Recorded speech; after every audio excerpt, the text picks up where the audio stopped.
Sur le chemin des prophètes, une émission présentée par Gilles Elbez en compagnie de Rav Benjamin Afriat. Bonjour à nos auditeurs de Radio JM. Bonjour Evelyne Citruc. Bonjour. Bonjour, alors nous allons reprendre l'émission qu'on a fait la semaine dernière sur les prophétesses. Et donc c'est toujours avec Evelyne Citruc, avec laquelle on a commencé à parler déjà de 3 prophétesses, c'est-à-dire on a parlé de Sarah, on avait parlé de Myriam et on avait parlé de... Je crois que c'est tout. On avait évoqué Hannah, mais on n'en avait pas vraiment vraiment parlé. Donc aujourd'hui... donc toujours, alors je rappelle qu'Evelyne Citruc est entre autres présidente du centre de Montflègue et bien entendu a beaucoup de connaissances dans ce domaine pour nous en parler. Donc, alors on va démarrer avec la prophétesse Déborah, puisque on va essayer de parler donc de ces deux dans l'ordre chronologique. Effectivement, c'est Déborah qui est une prophétesse et qui est dans la période des juges. Donc dans la période des juges, et on va voir que cette prophétesse Déborah, elle est introduite directement dans le chapitre 4 des juges, où on nous parle d'emblée d'elle. Après, c'est une des premières juges, premier juge qu'on ait eu. C'est pas le premier juge, mais c'est une des premières. Et cette période des juges, entre parenthèses, a été assez troublée. Puisqu'il y a le dernier juge étant le prophète Samuel, qui est le dernier juge, et qui lui était à la fois juge, prophète, enfin il y a beaucoup de casquettes aussi, comme on dit. Et cette prophétesse Déborah, donc elle aussi a beaucoup de casquettes, puisque je crois que vous allez nous le dire tout à l'heure, elle est à la fois donc prophétesse, juge, chef de guerre, chef militaire. Elle a beaucoup de compétences et sa vie a été chargée d'événements. Mais ce que je voulais dire, c'est que l'histoire des juges est remplie de guerres. Il y a énormément de guerres qui se suivent et à chaque fois c'est le comportement des Hébreux qui est défaillant, puisqu'ils succombent à l'idolâtrie très souvent, et entre autres, à part l'idolâtrie, d'autres nombreuses fautes, et à ce moment-là, il y a toujours comme ça une guerre qui arrive. Le peuple hébreu fait teshuva, revient en arrière, essaie de se faire repentance, et à ce moment-là, ils font appel aux juges, et c'est grâce aux juges qu'ils arrivent à retrouver le droit chemin en quelque sorte, et la guerre s'arrête, et une nouvelle période de paix. Et c'est sans arrêt comme ça, ces périodes, et en particulier avec Déborah. Mais je laisse Evelyne nous parler beaucoup mieux que de Déborah. Merci. Juste un tout petit rappel, c'est que l'enseignement sur 7 prophétesses énumérées dans le Talmud Megillah fait apparaître 7 prophétesses et 48 prophètes. Alors évidemment, c'est pas exhaustif puisqu'il y en a probablement d'autres, mais les sages du Talmud en retiennent 7 et ils argumentent, ils expliquent en quoi ces femmes-là ont été nommées prophétesses. Parmi ces 7 prophétesses, on a dit qu'il y avait Sarah et Myriam qui sont les prophétesses énumérées qui se trouvent dans la Torah, et les 5 autres prophétesses, ce sont des prophétesses qu'on trouve dans les livres des prophètes ou les hagiographes, dans la deuxième et troisième partie de la Bible. Et il y a Déborah, Abigail, Hannah, dans l'ordre chronologique, puis on a Hulda. non, avant Hulda, il y a Abigail, il y a Hulda et Esther. Et donc ça c'est dans l'ordre chronologique. Donc après la première prophétesse, il y a 3 parmi ces prophétesses qui sont nommées comme étant des prophétesses, qui ont le titre de prophétesse dans le texte. C'est Myriam, Déborah et Hulda. Les autres, les sages ont déduit leur qualité de prophétesse. Alors qui est Déborah? Effectivement, on trouve l'histoire de Déborah. D'abord, Déborah signifie abeille. On va parler quelque chose de négatif parce que il se trouve toujours que lorsqu'il s'agit de femmes, on essaye toujours de trouver un petit écueil par rapport à toutes les qualités. Les sages disent que il y a 2 des prophétesses qui ont péché par orgueil.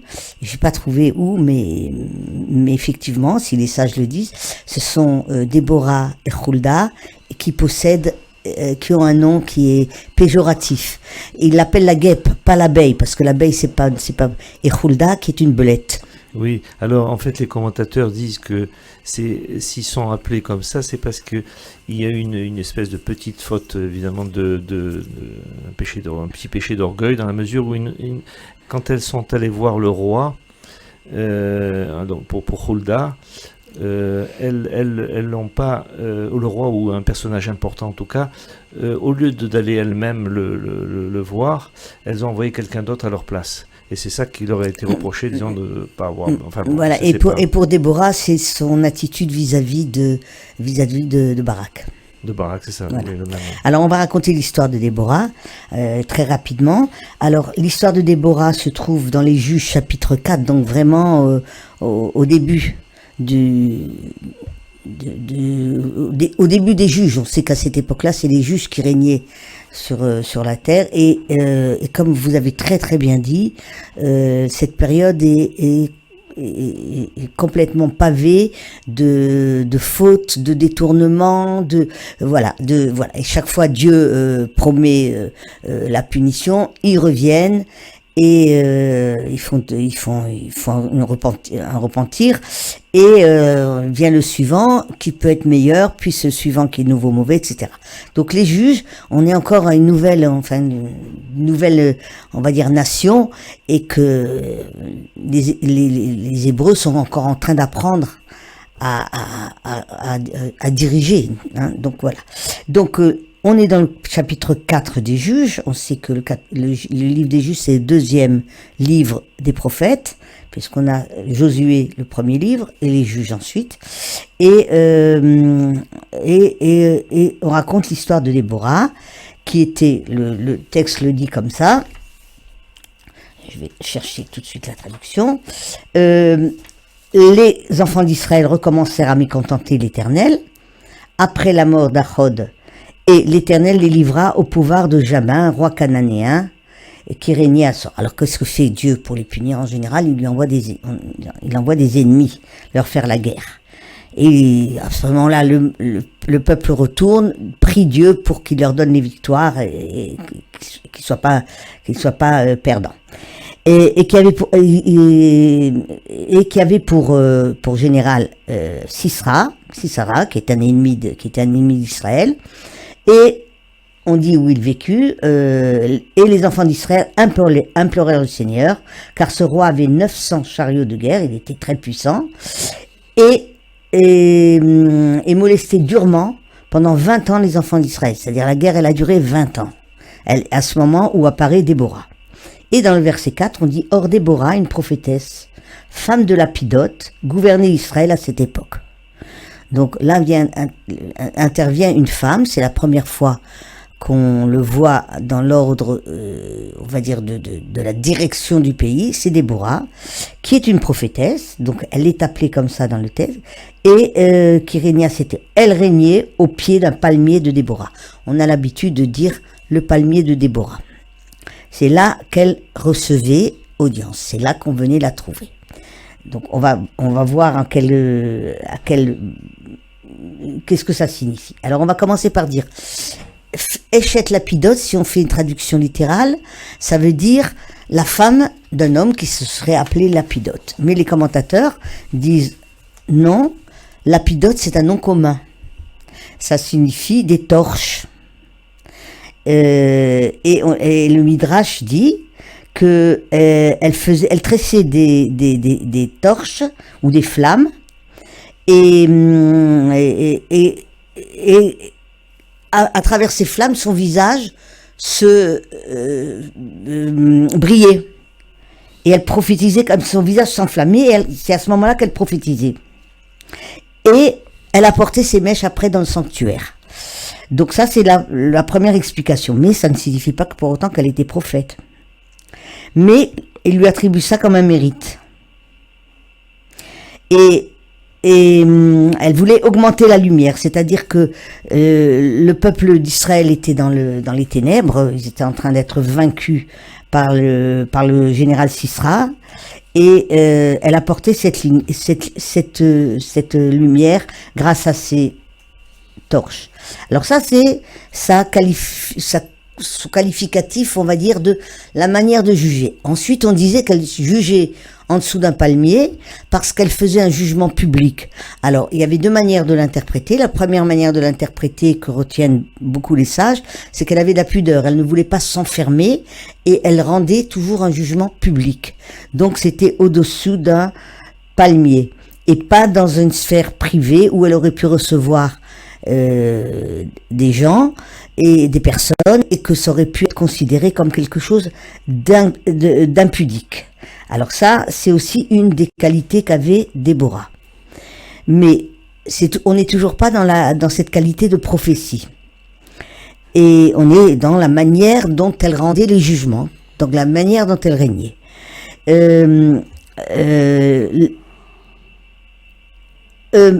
Alors, le chapitre mentionne d'abord la mauvaise conduite d'Israël, qui a mené Dieu à lui envoyer un ennemi, et que cela a duré 20 ans. Et d'un seul coup, sous le règne de Déborah, Déborah a eu une stratégie militaire, et qui consistait à faire un siège. Parce qu'elle savait que les eaux du Yabok allaient déborder et que les armées de Sisera seraient arrêtées. Elle le savait. Alors elle a demandé à Barak, le général des armées, d'aller combattre Sisera à un endroit où il serait pris finalement en piège.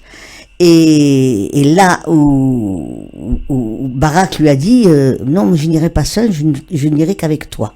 Elle s'est pas contentée d'avoir une stratégie militaire, à expliquer à Barak de quelle manière il pouvait vaincre Sisera. Il a exigé qu'elle l'accompagne. Ça a été reproché à Barak. Ça a été reproché à Barak en disant que c'était conditionné, c'est-à-dire si Déborah ne l'accompagnait pas, il n'irait pas combattre Sisera. Donc Déborah et c'est peut-être là qu'elle a eu ce moment parce qu'elle à ce moment-là, elle a répondu de façon très humiliante à Barak, et c'est à ce moment-là qu'on a considéré que Déborah a été un peu, elle a fait preuve trop d'orgueil. Oui. Mais est-ce que le fait qu'elle était prophétesse, c'est pas justement parce qu'on dit c'était l'ordre de l'Éternel de dire ça à Barak, hein, c'est l'ordre de l'Éternel. Donc, tout à fait. Donc c'est qu'elle a entendu bien cet ordre. C'est une femme qui était inspirée, et le fait qu'elle ait pu comprendre quelle était la stratégie militaire qui était adéquate. Voilà. Et elle a dit à Barak, mais c'est pas toi qui mèneras le coup final à cette bataille, et ce sera une autre femme. Et la fin du chapitre, c'est la fameuse histoire de Yaël, qui a emmené dans un piège Sisera, elle l'a saoulé avec du lait, et elle l'a poignardé avec le piquet de la tente. C'est une belle haftara d'ailleurs. Oui. Donc c'est Yaël qui va finalement vaincre au final, et pas Barak. Barak qui a quelque part d'après les sages, fait preuve un peu de lâcheté. Donc là on a vu la dimension de la juge, on a vu la dimension de la prophétesse et de stratège militaire.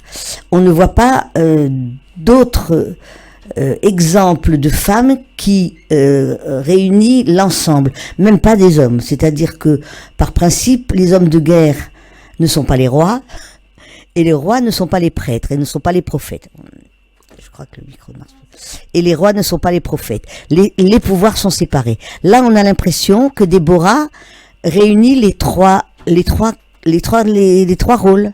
Samuel était en même temps chef militaire, enfin un peu Samuel. Il n'est pas allé. À la fin, il n'a pas été. Il n'a pas été sur le. Il n'a pas été réellement sur le il terrain. a été en tant que prophète, il a conseillé. Il a conseillé David, il a conseillé Saül, mais il n'a pas été. Il n'a pas été le chef de guerre, non. Il n'a pas été le chef. Bien sûr. Il n'a pas été. Et par rapport à Lapidote, là, le début, quand vous avez parlé de son mari. Alors son mari, effectivement, la femme est tout à l'honneur là, puisque le mari, Lapidote, il est considéré comme le texte, les commentateurs dit amaret, c'est-à-dire quelqu'un qui a pas beaucoup de connaissances, ignorant. Il n'a pas beaucoup de connaissances.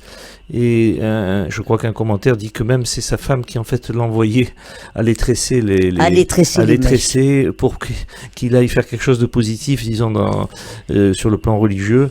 Et voilà, enfin. Dans ce chapitre, honnêtement, les hommes ne sont pas vraiment mis à l'honneur, mais c'était intentionnel dans la mesure où c'est les hommes qui ont successivement fait chuter Israël en servant des dieux étrangers, en pactisant avec l'ennemi et en faisant de mauvaises alliances. Et je disais dans la fois précédente, ce sont souvent à des moments clés qu'interviennent des femmes, et c'est le texte qui les dit aussi, je pourrais vous donner les références, à des moments clés qui viennent dénouer les problèmes. Les moments, voilà, on le voit chez les matriarches, on le voit chez Myriam, on le voit, on va le voir encore au moment de la prochaine prophétesse dont on va parler, et Abigail. Donc Déborah est cette femme qui a remis un temps, parce que le temps des juges aussi va finir, et va mal finir, et comme quoi le pouvoir ça se corrompt souvent, et puis après on arrivera à la période des rois. Et dans la période des rois, on va apparaître une autre prophétesse, qui est Abigail. Oui, pardon. Il y a Déborah, évidemment, aussi connue, comme on en a parlé la semaine dernière, de Myriam qui a fait un cantique, et évidemment aussi le cantique de Déborah. Voilà. Le chapitre 5 est consacré complètement. Oui, parce que vous m'avez posé la question, est-ce que ces prophétesses ont écrit? Oui. Je dis oui, elles ont beaucoup écrit. Hannah, elle a écrit ce qui plus tard inspirera la prière, parce que la prière en soi, la Shmoneh Esrei ou la Hamida, c'est la prière centrale de toute prière. Elle est inspirée par le cantique de Hannah, par la prière de Hannah. On l'appelle d'ailleurs la prière de Hannah, et le cantique de Déborah, qui vient ensuite si on relit le chapitre 5, on va pas le faire là parce qu'on a le temps est limité, vous verrez qu'elle reprend toute l'histoire depuis le début, et c'est intéressant parce que il faut voir de la manière dont elle a interprété cet événement, à la gloire justement de la victoire d'Israël, du bien sur le mal, et surtout elle met en exergue Yaël, qui n'était pas juive. Non, pas du tout. Elle n'était pas juive. Et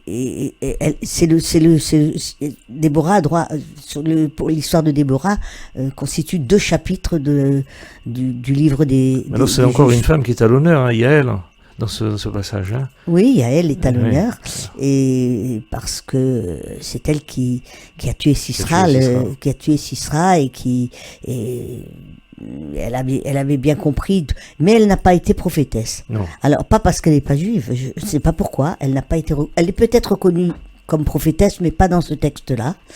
Et alors que le texte, les sages sont bien clairs là-dessus, tout le monde peut être prophète, juif, non-juif, femme, homme, peut être prophète.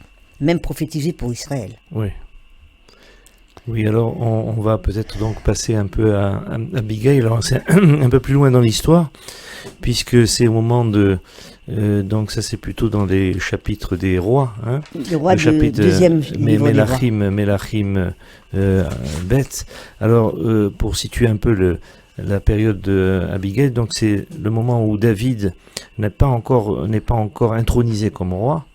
Il est disons le prétendant à la couronne, mais qui n'est pas du tout apprécié par le roi Shaoul, qui au contraire essaie de l'éliminer parce qu'il voit un concurrent. Mais on dit que le roi Shaoul, c'était volontairement, c'était Dieu qui lui avait mis en quelque sorte un élément un peu psychiatrique, puisqu'il y a un peu de folie, comme on dit, puisqu'il est devenu en quelque sorte, on ne sait pas si c'est paranoïaque ou d'autres choses, ou bipolaire, enfin, et donc, mais c'est marqué directement dans le texte que le roi Shaoul cherchait à éliminer David, et donc c'est dans cette période-là, avant que David devienne roi, qu'il fait une rencontre, et il rencontre une première fois la fameuse Abigail.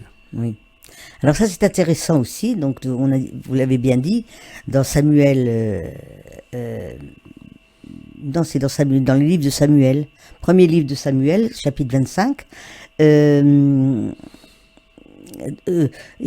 on avait donné des qualificatifs la semaine dernière aux prophétesses. Je le tiens de Sonia Lipsic, qui avait dit Sarah, c'est celle qui voit, Myriam, c'est celle qui danse, Déborah, c'est celle qui illumine, Échet Lapidote, Hannah, c'est celle qui prie, c'est la prophétesse qui prie, et Abigail, c'est la beauté et l'intelligence, et la stratégie, mais tout en douceur. Alors, qui est Abigail? Alors, Abigail est la femme de Nabal, qui était un riche propriétaire que David avait protégé. David est en fuite devant Saül, et il mène une guerre. Il était avec 400 hommes et il mène une véritable guerre. Il est en fuite, mais en fuite armée. Et il a protégé Nabal et ses richesses, et lorsqu'il s'est trouvé acculé sans rien avoir à manger, il envoie ses soldats pour demander à Nabal de la nourriture et de la nourriture, et Nabal refuse, et David compte se venger. Oui. Voilà. Et c'est là qu'Abigail rentre en piste. Elle aussi a un mari qui est pas à la hauteur. Non, elle a un mari qui est pas à la hauteur. Non seulement on dit qu'il est mauvais. Oui, il est mauvais. Dans le texte dit qu'il était méchant, qu'il était mauvais. Il lui a rendu le mal pour le bien, puisque David l'avait protégé, et quand il lui a demandé, il n'était pas là. Donc, qu'est-ce que fait Abigail? Elle sent qu'il va y avoir un massacre, et elle considère que ça peut pas se passer comme ça. Donc, la nuit, elle s'en va à la rencontre de David, et le texte dit comme ça: à califourchant son l'âne, elle descendait dans le secret des montagnes. On aurait attendu, elle descendait de la montagne, dit la Gemara. Ça, c'est le texte qui dit qu'elle descendait de la montagne. Et en fait, elle avait préparé un argumentaire pour persuader David de renoncer à la vengeance. Et pourquoi elle dit le secret de la montagne? Alors ça, c'est intéressant ce que dit la Gemara. Elle dit, elle est venue avec un tissu avec du sang dessus, qui était le sang des règles des femmes. Et elle est venue avec David, et elle lui montre, elle lui dit: est-ce que c'est cachère ou pas cachère? Et David lui dit: est-ce que je peux le voir dans la montagne? Il a dit: on ne prend pas non plus une décision dans la nuit. Ouais. Donc, réfléchis et tu n'iras pas commettre un. Et le texte poursuit en lui disant: elle lui a monté sa cuisse, c'est-à-dire elle a essayé de le séduire, mais sans vouloir aller plus loin. Pourquoi? Parce que elle avait cette vision qu'un jour elle serait la femme du roi. Et comme elle était d'une extrême beauté, dit le texte, David a voulu la séduire. David, on sait que c'était un homme à femme, et elle lui a dit: non, ton temps n'est pas venu. D'abord, tu peux pas aller te battre au nom de la couronne. Tu n'es pas encore roi. Tu n'as même pas encore été roi. Tu as été tu dois devenir roi, mais tu ne l'es pas encore. Donc, tu ne peux pas faire ce que tu as décidé de faire. Et la deuxième chose, ne te précipite pas pour me prendre comme tu penses que tu as le droit en tant que roi, mais ton temps viendra. Oui, c'est ça. Effectivement. Et effectivement, Nabal va mourir. Et Abigail va rejoindre David et va devenir son. Et j'ai oublié de dire que quand elle est venue trouver David, elle est venue avec toutes les provisions que David avait souhaitées. Elle est venue avec des ânes. Pourquoi on dit elle descendait à Califorchon? Elle avait des ânes et tout ce qu'avait demandé David pour comme victuailles, et elle les avait apportés. Elle a su amadouer, Et David. c'est ça son intelligence, Ouais. et sa beauté. Malgré sa beauté, elle n'a pas cédé au désir du roi, au désir de David, qui n'était pas roi encore, mais elle lui a dit, mais tu fauteras. C'est pas avec moi que tu fauteras. Avec moi, tu ne fauteras pas, mais tu fauteras. Oui. Et elle avait déjà comme idée l'histoire de Bathsheba, oui. Que le roi avait pris de façon tout à fait illégale, mais lui a dit, mais comme tu feras tchouva, tu auras quand même droit au monde futur. C'était vraiment une prophétesse, oui. Abigail. Entre parenthèses, on reviendra sûrement sur cette histoire d'Abigail parce qu'on a vu le temps de l'émission qui est imparti, on reprendra sûrement. Mais à noter que Abigail intervient un peu comme Jacob avec Ésaü. Il commence par envoyer des ânes chargés, etc. Et il s'humilie presque devant Ésaü, et elle fait un peu comme ça la même chose devant David, et ça marche, ça réussit. Et juste on termine sur ce qu'a dit David au moment de se séparer d'Abigail. Béni soit ton intelligence et béni sois-tu qui m'as empêché aujourd'hui d'en venir au sang. David est très reconnaissant. Eh bien, merci beaucoup, Evelyne Citruc, pour cette intervention sur ces prophétesses. Et donnons rendez-vous à nos auditeurs pour une prochaine émission sur des prophétesses dont on n'a pas parlé. C'est-à-dire, on va terminer avec Abigail, qu'on n'a pas pu terminer aujourd'hui. Et on essaiera peut-être de parler de Hulda et d'Esther, éventuellement. Et merci à Amy également à la technique. Merci à vous. Et à très bientôt. Sur le chemin des prophètes, une émission présentée par Gilles Elbez en compagnie de Rav Benjamin Afriat.